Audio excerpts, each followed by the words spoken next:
Hey, yo, I want to talk about Magic the Gathering's Universes Beyond Assassin's Creed and ask the question, who is this for? Who wants this? But I'm not an Assassin's Creed fan, and so to answer that question, I'm going to need some help. Hey, Scarlet, can you send for that android that lets me communicate with people on Earth? Thank you. And while you're doing that, I'm going to put my headset on. Oh, okay, that was fast. Right, Dogbot. Call the biggest Assassin's Creed fan that I know. The Sequelizer's own Matthew Stogdon. Budda. Click. Hello. Hello. Hi. Film critic, movie director, podcast host, Matthew Stogdon. How are you doing? I'm all right, thank you. And you have reached the right number. Oh, fantastic. I assume so. The Dogbot's usually pretty accurate. It finds its person. Reliable technology. Yeah. Did I miss anything?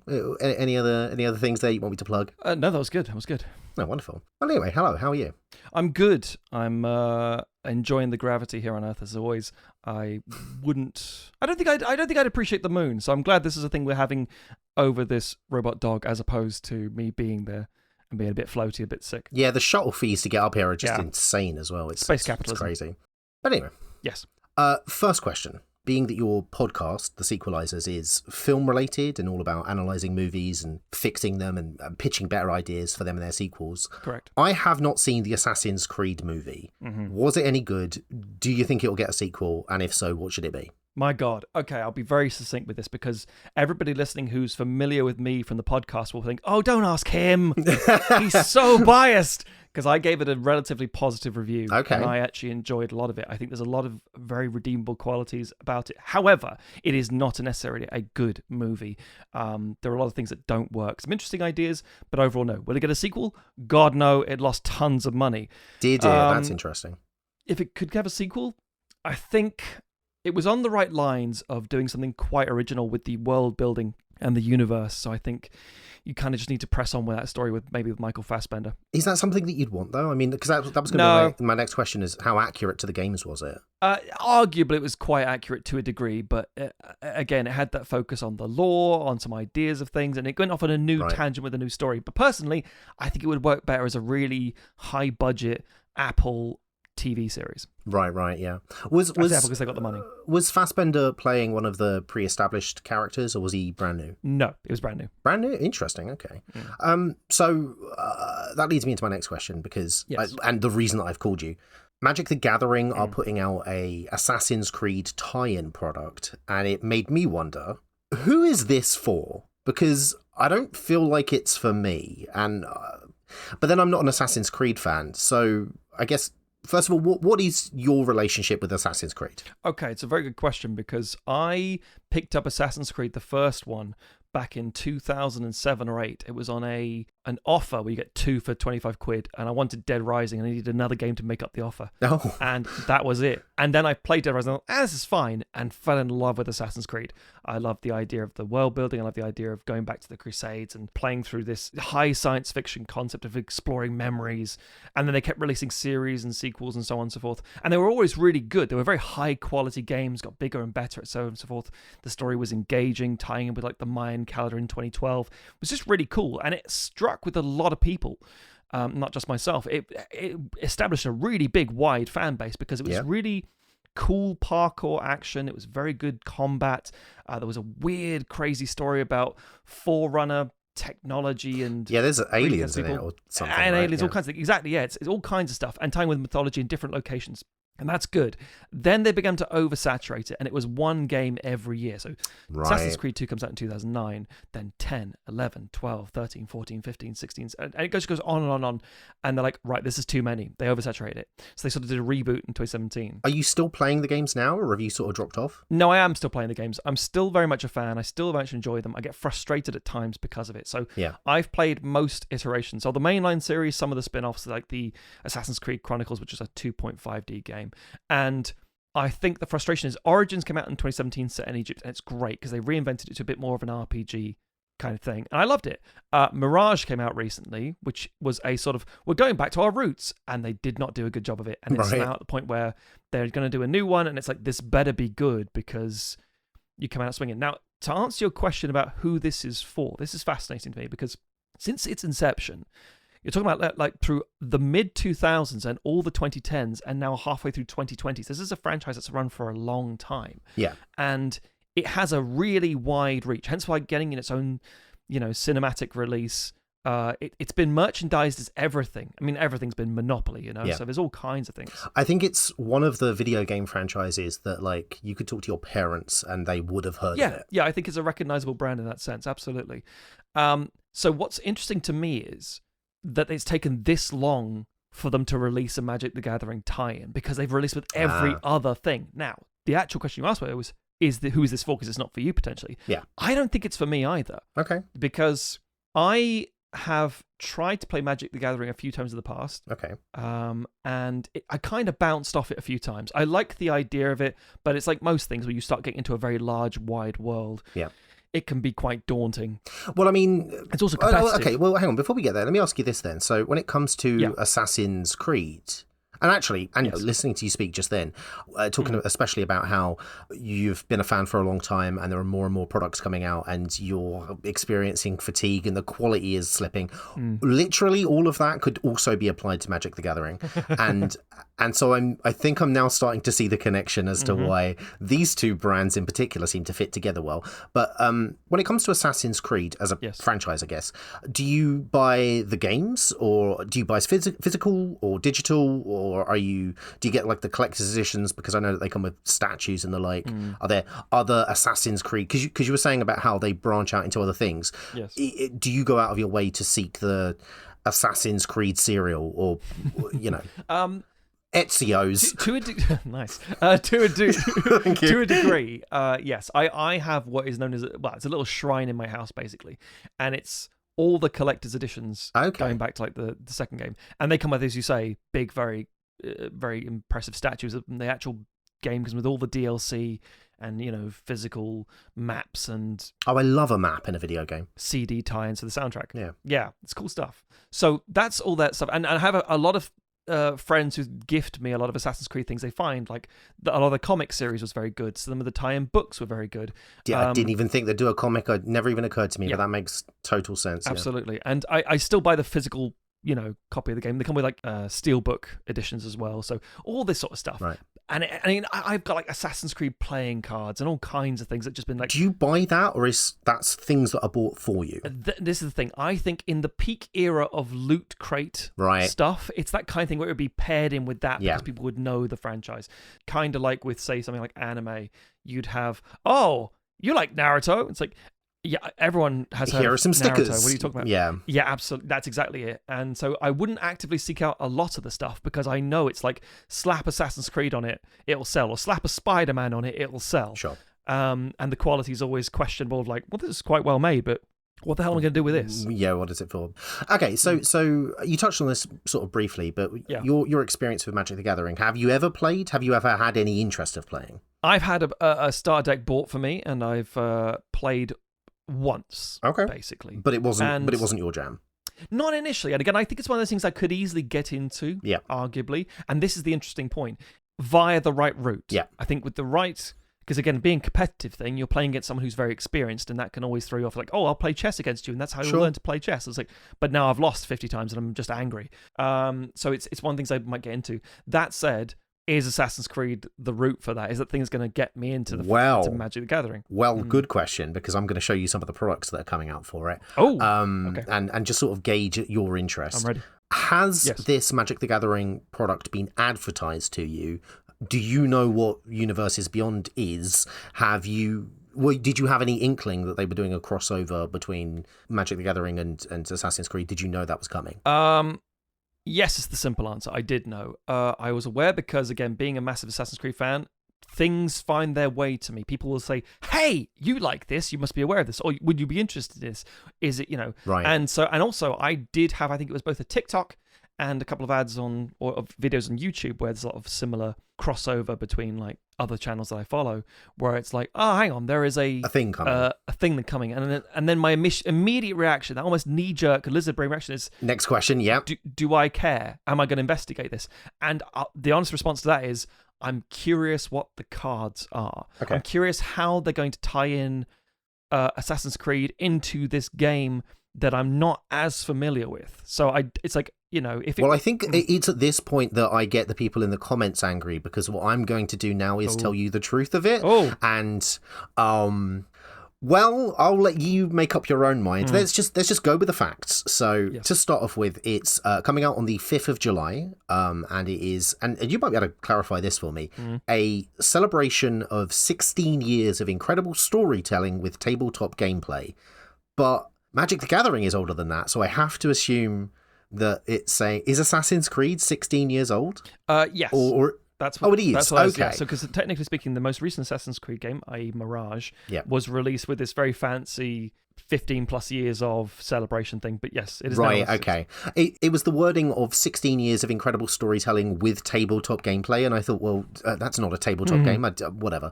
Okay, so it is coming with several products when the set releases. But I thought we could look at the 12 cards that they've revealed to us so far. They've put some spoilers out, so just to kind of hint as to what's coming. And so I'm going to send you a link. Scarlett, can you send him a link? It is to magicspoiler.com, link in the description for everyone else. And I thought we can just take a quick look and get your initial impressions of these cards. Okay. Tell me what you think. Okay, that's come through. I'm just going to literally scroll through. So out of curiosity, do you know how many cards they're going to release for this pack? I do know that, yes. That's one of the things that I said to myself, I need to look up later, and have entirely forgotten. I believe it is 100 cards. Okay, so this 12 is a bit of an overview, like a sneak peek, a bit of a taster to get people in. Right, so in other words, you got to come out swinging. The first one in front of me is Cleopatra. Yeah, okay, that makes sense. So just to clarify from my perspective, they're obviously... There have never been real historical figures in recent Magic history, at least anyway. We've had in the past real myths like Aladdin, for instance, but to see Cleopatra and in a minute Leonardo da Vinci is a bit... Well, for me, it's jarring. How is it for you? Well, that's very natural for me, because I think the whole point of Assassin's Creed is that it's meant to be an alternate look at history. So you have a lot of these major events, major figures and major areas of history, and the secret war that's been going in the background between assassins and Templars. It's a very simple crux of what Assassin's Creed is. Sure. So, the signing of the Declaration of Independence in America, or Leonardo da Vinci coming up with certain inventions, they're all tied into this secret order and this back and forth war in the shadows. And that's part of the cool appeal of it all. So seeing Cleopatra and Leonardo da Vinci, that's just like, yeah, that makes sense. They're characters from the game, and I assume that would be this iteration. Something that you would want, though? Like, when you picture in your head Magic the Gathering and an Assassin's Creed crossover, do you think, I hope there's a Cleopatra card in there. I hope that must get one of those. No, I agree. I think the thing that resonates most with people, and again, speaking on behalf of, I guess, a fan base, we all remember the fictional characters more so than the representations of the real historical characters. And it's always nice to say, oh yeah, Leonardo da Vinci's like this in this game, or oh yeah, the Borgia Pope is like, yeah, that makes sense, but I don't need to see him as a card. That doesn't feel like there's a lot of personality to his character and stuff. Cesare Borgia, what a dick. Do I want to see him as a card? It would be fantastically strange. I assume, and this is something you can answer me. Go for it. I assume this is meant to be incorporated with other decks, like you build up with this stuff, or is it just play this one deck, one hand sort of thing? So basically, the set Magic the Gathering has 5 colors that you can build decks around, and you can mix and match. You can have a 5-color deck if you like.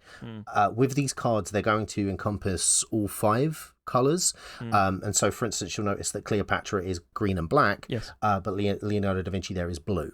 If you were to try and put those both together in one deck, which is entirely doable, you would need to have the mana base to support blue, green and black cards. Got it. If you were to try and then incorporate, is that Ivor Battle Ready? Eivor Battle Ready. You would then also need the red and the white cards as well. And you could, in theory, have a deck that does that. There's nothing wrong with it, but it's not necessarily... The set hasn't been designed for that. The set has been designed for individual collectible cards. Traditionally, if you were going to play the game of Magic the Gathering, you would go and buy boosters and put them together with your friends into a format that's known as draft, where basically everybody goes and buys a bunch of boosters, mixes them kind of all together, takes the cards out one at a time, shares them round, and then you build decks with what you've got. And for a long time, that was how people played Magic the Gathering. This set is not draftable. You cannot play a game with the boosters. You can play a game, obviously, with the cards themselves, but it's somewhat on you to pull the cards out and make decks out of them. It's not... So it's not a standalone. This is designed to be incorporated in your main... Basically, yeah. The idea of it is these are somewhat being presented more as collector's pieces than they are game pieces. Obviously, all of the cards function as game pieces on their own, and there is an exception, which I'm going to get to in a minute, but as the set overall, it's more of a come and buy these interesting cards, not necessarily come and play this interesting game. Right. I was going to say that makes sense to me, because looking through these cards, it's cool to see certain things that I would expect to see. As a taster, this is exactly the kind of thing I would expect. So you got, it's a Cleopatra haystack. Of course, there's a haystack one. That's almost like an in-joke. You'd have to say Eivor, Ezio, Altair, Ezio. These all makes... Oh, sorry, there's Ezio two things on here. How do you feel about that sword? Oh, the Sword of Feast and Famine. I mean, that ties into the game pretty much. As far as I'm aware, it feels very. I'm trying to think now, because that is a reskinned Magic the Gathering card that has been arted up to look like Assassin's Creed. I don't think I can remember that specific. I mean, you get, like, obviously in each game, especially when I mentioned this, that's from Origins specifically, and that's where it repurposed itself in 2017 to more of an RPG thing rather than a linear action game, as it were. And that character being Bayek is like, yeah, that makes sense. That fits the character. That fits the time period. Oh, okay. Oh, so they've done well. Yeah, but at the same time, and also with the crocodile in the background, it's meant to be in ancient Egypt. So it's like, yeah, again, part of the Cleopatra tie-in. So I'm like, that's cool.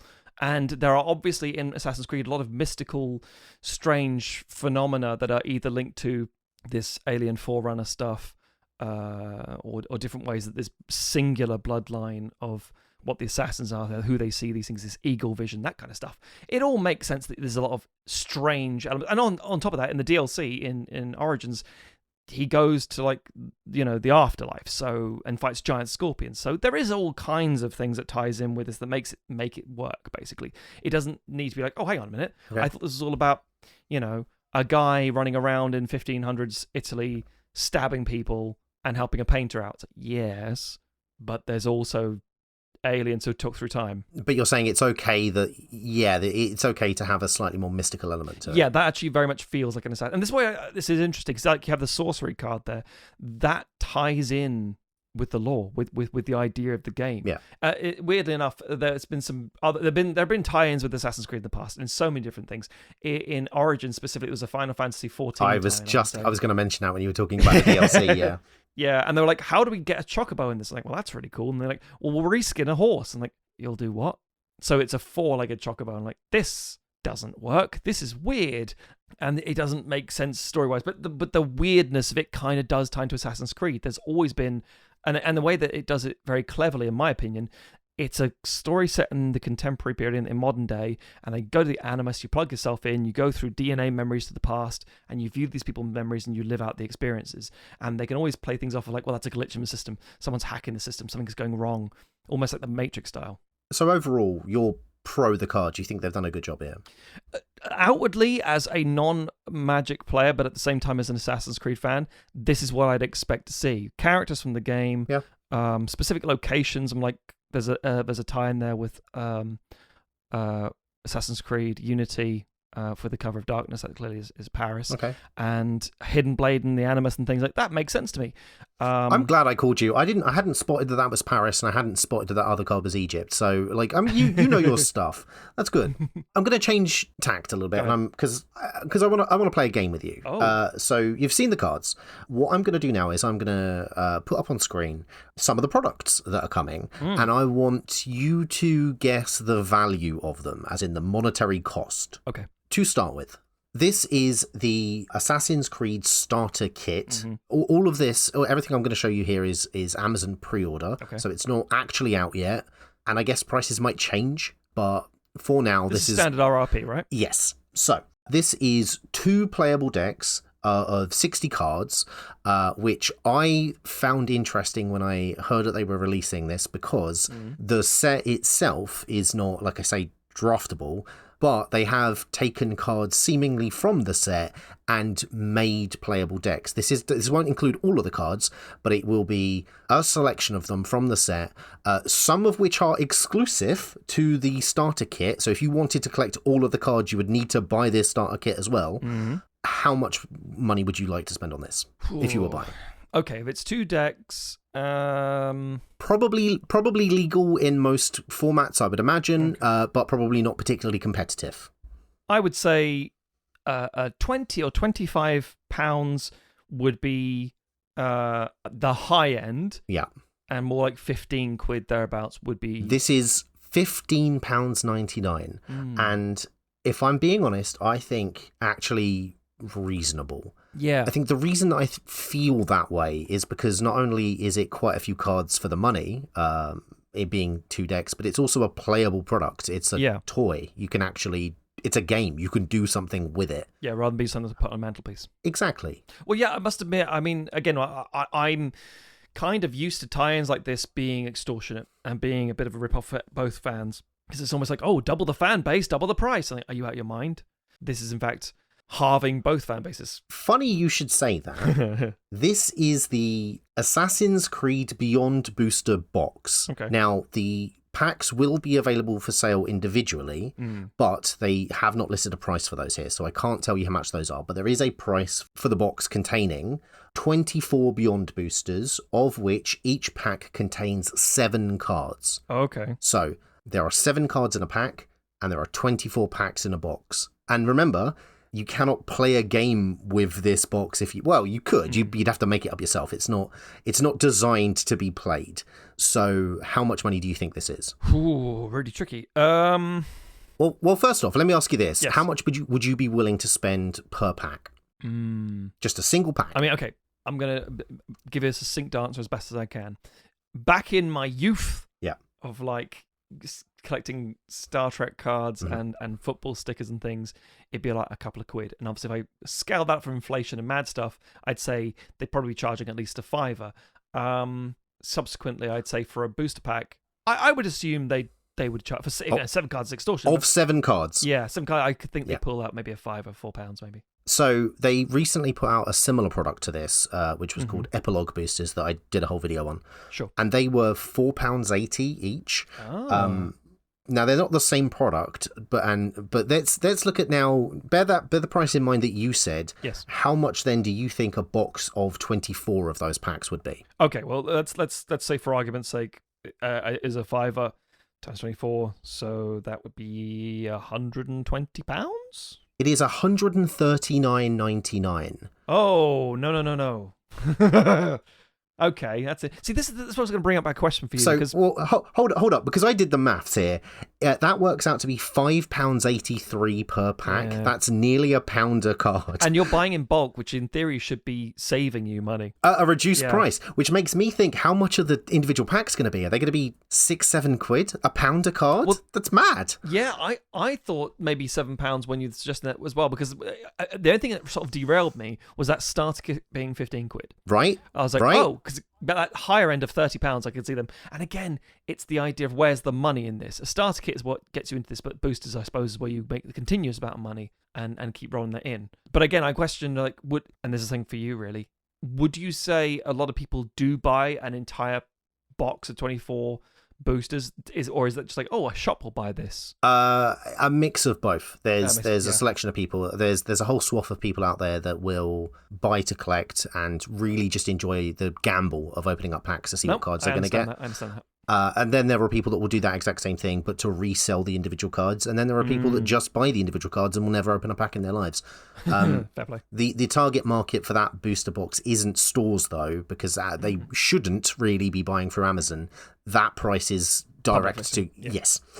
So next up, we have the Magic the Gathering Assassin's Creed bundle, which includes 9 Beyond boosters plus some accessories like a dice and a box and things like that. Oh, not like a rubbery sort of mouse. No, it's... How much do you think that is? Oh, God. Okay, I'm so thrown off now because of the prices. I I'm gonna stick with my gut rather than what I think is what's a reasonable price or what I would pay. I'm gonna think what Ubisoft and Magic would do as, corporate bastards. So I'm gonna say did you say it was 9 packs? Yes. Okay. So for argument's sake, let's say that's coming in at £75, a hideously unreasonable £75. Okay, that is £52.45. It's still too much. Yeah. So at this point, I'm going to ask, are you interested in buying either of these products? No, fuck no. No, okay. Right. Here's the thing. For me, an Assassin's Creed game is already expensive. I buy it, the game comes out, it's released like anywhere between £50 to £70. And if you buy the collector's editions like I do, that can go up to £100 or £120 or £130, depending on what's coming with it. And I'm always wrinkling my face and going, oh, God. And I've been to like an Assassin's Creed Symphony for the the music. soundtrack and yeah, for the music, and it's really cool as an experience. Cool. I bought a £75 hoodie there. Now that's a hoodie I could wear like a lot, and I could get on, and it still holds up really well. Now just think, if you'd have had the money to buy 2 hoodies, you could have bought neither, and instead bought a Beyond booster box for 140 quid. Ooh. Yeah. No. Right, that is 168 cards. 168 cards. Dear Lord. Right. Next up is what they call the collector booster. Uh-huh. This is a single pack of Magic the Gathering cards. These packs contain 10 cards each and have a variety of alternate artworks or foil processing. So there might be shiny cards. This is a premium version of the pack, yeah. How much for just one pack of 10 cards do you think that this is? Oh, I'm going to say, again, based on what's come before, I'm going to say a tenner. I would assume, again, if it's like, say, £3, £4, £5 for... £22.45. No, thank you. And finally, for our last product, we're going to play a slightly different game. Okay. So, this is a collector booster box. This is a booster box of those collector boosters. It is... Right. £269.99. My face is in my hands. It is £270. How many collector boosters do you think are in that pack? Oh, I'm scrutinizing the image here, and it does not look that deep. If they're 10 cards each. Bear in mind, for £140 in the standard booster, you got 24 packs. So how many packs do you think are in this collector booster box for £270? So the problem is that I'm just doing the maths here and just trying to divide that by the 20 odd quid for the standard pack, and it's like I can't think there's more than 6 in there, but there should be at least 14. There is 12. Oh God, that's still not right. That's still 12. Not right. 12 packs of 12 packs of 10 cards, 120 cards for £270. No. So, bearing in mind, again, that the starter kit's 16 quid, but you're only going to get a selection of cards in there, but at least we'll be in playable decks. Does that interest you? Or does any of this interest you? Who is this for, Matt? That's my question. Who is buying this? Who is this designed for? I honestly don't know. I think it's with a lot of Assassin's Creed tie-in stuff, I think it's a little too much, a little too late, basically. So we got the sense of, like, we've seen all these kind of things before. I've seen so many tie-ins in different ways, and I'm always thinking, I wonder who that's for. And this feels a little different. This feels like, not only who is this for, which the answer is, even like a die-hard Magic the Gathering fan or a die-hard Assassin's Creed fan, I think they're not the main core audience. I think it's somebody who loves, and I do mean this, loves Magic the Gathering and loves Assassin's Creed, has been waiting for this forever. So you need to find someone in the Venn diagram of being a super fan of both things. And also has an incredible amount of disposable income. Right, yeah. Because the cards look cool. I mean, I was at, weirdly enough, the British Library fairly recently, and they have had a fantasy exhibit about all the different sort of types of fantasy and British literature and stuff.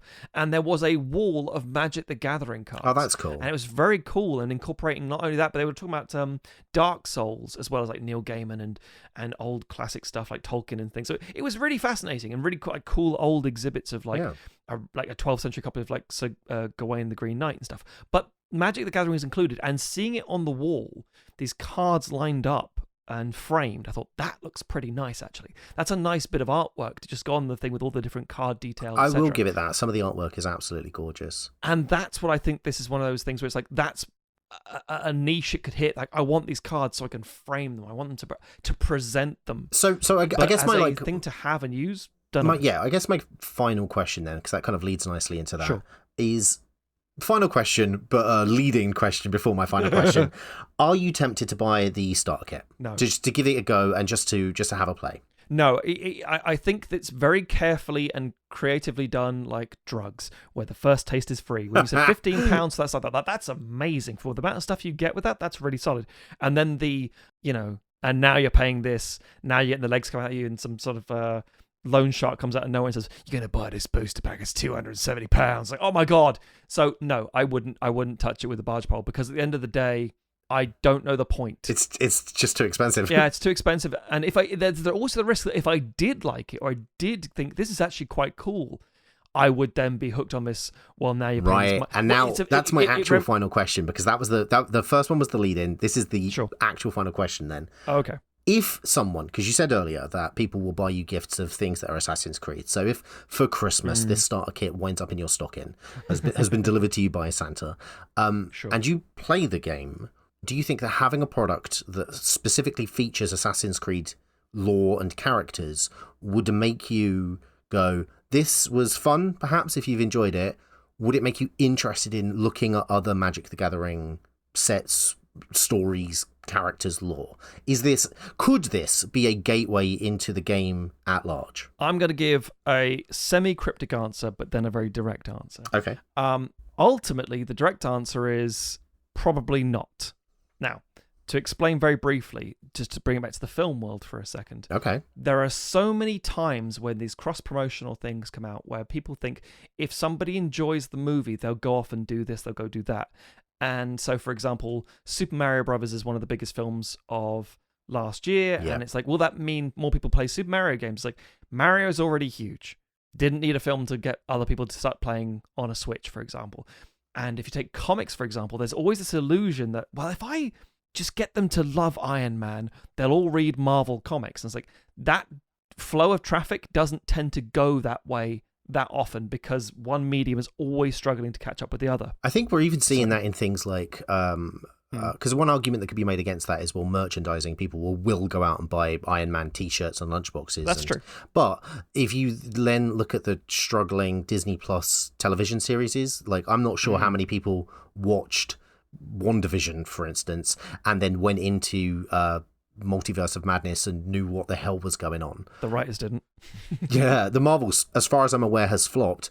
And to watch that, you needed WandaVision because Monica Rambeau was in it. Yep. I couldn't remember her name. And then Ms. Marvel, whose name I've completely forgotten, had her own TV. Had her own TV lineup as well. So that's a lot of homework to have to do just to watch a film. Yeah. So, here's another way of looking at it. Is this pack going to be picked up by somebody who likes Assassin's Creed and goes, you know what, I enjoyed this, I'll try Magic the Gathering, the proper game, the big full thing, and get into it? Yeah, that could absolutely happen. That's worth trying just in case. From Ubisoft side of things, from the tie-in from the video game, is a Magic the Gathering player going to go, oh, I'd rather like this Assassin's Creed, I'm going to buy an Xbox Series X or a PS5 and play the latest Assassin's Creed? It's like, that's a lot of money to sink in. That's like a £500 console, and so many games over a long period of time. Again, the answer is maybe, but the truth is, I think from both companies, it's more about projection of success. Yeah. Look at us, we're both really powerful. We're tying in. This is a collaboration between this huge brand and this huge brand, rather than the absolute stink of desperation, which is probably what it actually is. Yeah, I agree. I think even if you were to see Magic the Gathering characters pop up in an Assassin's Creed DLC, I'm not sure that would be enough for you to go, oh, they were cool characters, I'll go and play the card game about them now. Yeah, absolutely. I agree. Well, fair enough. Well, thank you very much for your time. where can the lovely people at home find you if they want more of your dulcet tones? A plethora of places. You can go to theredrighthand.co.uk to read my film reviews. You can go to cheesemint.com to see the various films and web series that I'm making. You can also go to sequelizers.com, my other podcast, where, as Red said, I fix film sequels with two of my friends, and we talk about all kinds of things film. Wonderful. Final question. I never watched The Sopranos, but I'm relatively certain that people were really unhappy with the cut to black. What do you think? Well, thank you very much for watching that incredibly long video, and thank you to my special guest star, Matthew Stogdon. And thank you to my patrons whose names are on screen now. I'd also like to thank the sponsor for this video, me and my Patreon page, where you can get your name credited on screen too. Check it out in the link in the description below. Hit the like button, leave a comment, install an ad block, most importantly, subscribe and share this video with a friend. Hit the notification bell and do all those things the algorithm loves. If you agree or disagree with any of my points, or if you want to see me do a video on another subject, let me know and I will see you next time. Magic the Gathering are putting out a Assassin's Creed tie-in product, and it made me wonder... stops to burp, we can edit that out. It made me wonder about my gut.